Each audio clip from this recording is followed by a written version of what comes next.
మా editor Chota K Prasad is the editor of the film. నా 3 సినిమాలు ఆయనే ఎడిట్ చేశారు. సో ప్రతి సీన్ ప్రతి షాట్ ఒక 1000 సార్లు చూసుంటాం ఎడిట్లో.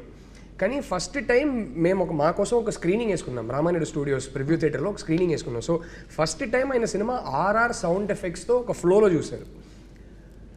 ఇన్నిసార్లు ప్రతి సీన్ చూసిన మనిషి స్క్రీనింగ్ అయిపోయాక నాతో మాట్లాడుకుంటా సైలెంట్గా వెళ్ళిపోయారు ఆయన. నేను ఏంటి మాట్లాడుకుంటా వెళ్ళిపోయారు ఏంటని అనుకున్నా.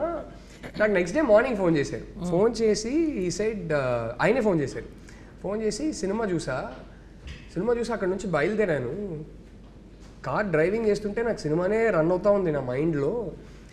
ఇంటికే వెళ్తున్నా, నా వైఫ్నే కలవబోతున్నా, కానీ ఎందుకో సడన్గా ఒక అర్జ్ నాకు. అప్పటికప్పుడు కార్ పక్కన పెట్టేసి రోడ్లో కార్ ఆపేసి I called my wife.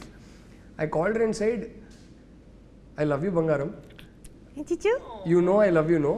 And he told me నేను మంచి హస్బెండ్నే, కానీ ఎందుకో మన సినిమా చూసి నాకు ఇంకేమైనా అవకాశం ఉంటే ఇంకా బెటర్ హస్బెండ్ అవ్వాలని అనిపించింది. ఇంతకన్నా మన సినిమా గురించి నేను ఏం చెప్పనని చెప్పి ఫోన్ పెట్టేశారు. Like that's so beautiful. I mean, I think that's the film it is.